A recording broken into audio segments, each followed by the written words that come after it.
Сәлеметсіңдер ме балалар? Қазақ тілі сабағына қош келдіңдер. Бүгінгі сабақта сен жақсы мен жаман қасиеттер туралы айтасың. Жіктік жалғауын үйренесің.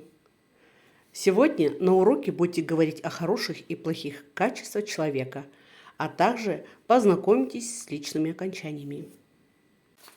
Жаңа сөздерге назар аударайық. Осындай, такой, жомарт, щедрый, жалқау, лентяй, ұрыншақ, сотқар, задира, драчун, қызғаншақ, ревнивый. Келесі суреттерге қарап, осы сөздерді сөйлемде қолданып меңгереміз. На следующем рисунке мы прочитаем предложение, используя новые слова. Компитал. Менде компит көп. Возьми конфетку. У меня их много. Менің қуыршағым жомарт. Моя куколка щедрая. Жоқ, бермеймін, менікі. Нет, не отдам, мое. Значит, он ревнивый, қызғаншақ. Мен гүлге су құямын. Я буду поливать цветы. Менің қуыршағым еңбекқор. Моя кукла трудолюбивая. Мен шаршадым, я устала. Менің қуыршағым жалқау. Моя кукла лентяйка. Сонымен біз жаңа сөздерді меңгердік. Енді грамматикаға көшеміз. Экранға назар аударайық. Есімдік дегеніміз не? Есімдік заттың атын, сынын, олардың аттарын білдірмейтін, бірақ солардың орнына жұмсалатын сөз табы. Для начала вспомним, что такое местоимение. Это слова, которые указывают на предметы, но не называют их. Личными местоимениями в казахском языке являются следующие. Смотрите, жеке шеттері в единственном числе мен, сен, сіз, ол. Көпше түрінде во множественном числе біз, сендер, сіздер, олар. Местоимения первого и второго лица в единственном и во множественном числе могут указывать на определенные лица, например, на собеседника «я», «ты», «вы», «мы». Местоимение третьего лица указывает на тех или того, кто не участвует в диалоге, или на предмет «ол», «он», «она», «оно», «они». Хочу напомнить, имеются два местоимения второго лица «сен», «ты» и «сіз», «вы», то есть в вежливой форме. Почему же они личные? Потому что они могут иметь лицо. Да? Мен, я, сен, ты, сіз, вы, ол, он.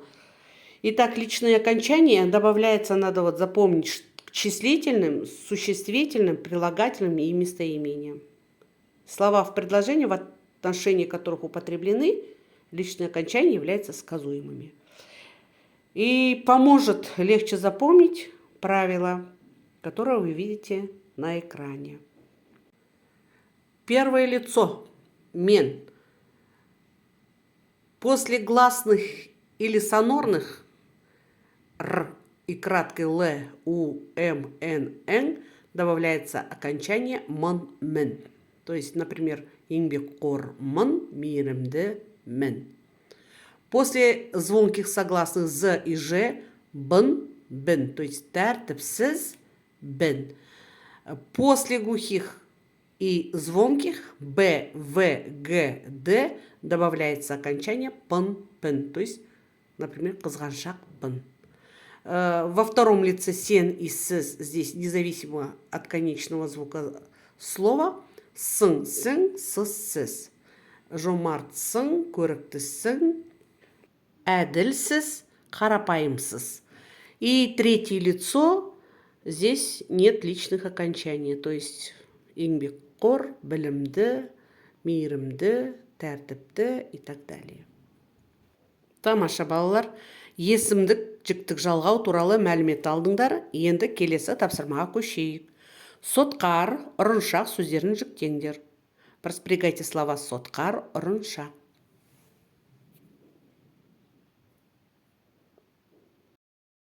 Осы тапсырманы аяқтасаңдар, өздеріңді тексеріңдер. Проверьте себя.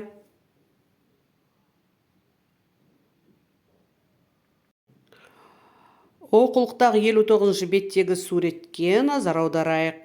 Келесі тапсырма. Суреттегі кейіпкерлердің атынан сөйлеп диалог құраңдар. Говорите от имени персонажа картинки на странице 59 и составьте диалог. То есть перед вами образец диалога, а вы создайте свой диалог.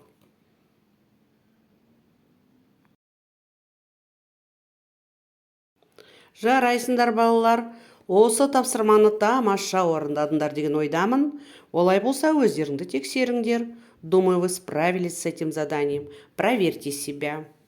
Құралай, сенің ойыншықтарың көп екен ғой. Иә, Айгүл, саған қандай ойыншық ұнайды? Маған қонжық ұнап тұр.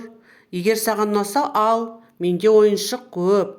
Құралай, бірге ойнайық. Сен жақсы доссың. Рахмет, Айгүл, бірге ойнайық. Жақсы, ертең тағы кел. Құралай, у тебя столько игрушек? Да, Айгуль, а какая тебе игрушка нравится? Мне нравится медвежонок. А если тебе нравится, возьми. У меня очень много игрушек. Құралай, давай играть вместе. Ты очень хорошая подруга. Спасибо, Айгуль. Поиграем. Хорошо. Ты еще и завтра приходи. Келесі өлеңді мәнерлеп оқиық, түсінгеніңді айтып бер. Вместе со мной прочитайте стихотворение и расскажите, что вы поняли. Айтқан тілді алмайсың, оқуға да бармайсың. Сөйлеші қуыршағым, неге осындай болғансың? Ұрыншақсың, сотқарсың, қызғаншақсың, жалқаусың. Сөйлеші қуыршағым, неге осындай болғансың? Ол мектепке барады, ылғи бестік алады. Жұмсай қалсаң егерде құлыншақтай шабады. Үйді жинап жуады, құстарға жем шашады. Шаңын сүртіп бөлменің тап-таза ғып жинайды. Иә, балалар, дұрыс айтасыңдар. Мұнда тіл алмайтын әдепсіз қуыршақ пен тәртіпті қуыршақ туралы айтылған. Правильно, ребята. Здесь говорится о непослушной, невежливой и о воспитанной кукле, то есть игрушке. Келесі тапсырма, осы өлеңнен жақсы және жаман қасиеттерді ажыратып жазыңдар.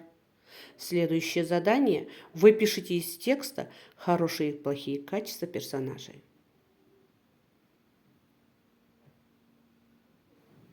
Тамаша. Енді өздеріңді тексеріңдер. Проверьте себя. Үй тапсырмасы 60-шы бет 3-ші тапсырма. Осымен сабағымыз аяқталды. Қош сау болыңыздар. Видео соңында каналға тіркеліп лайк басып, өз пікірлеріңді қалдырып кету ұмытпаңдар. Не забудьте подписаться на мой канал, поставить лайк и написать комментарий. Спасибо всем за внимание. Назарларыңызға рахмет.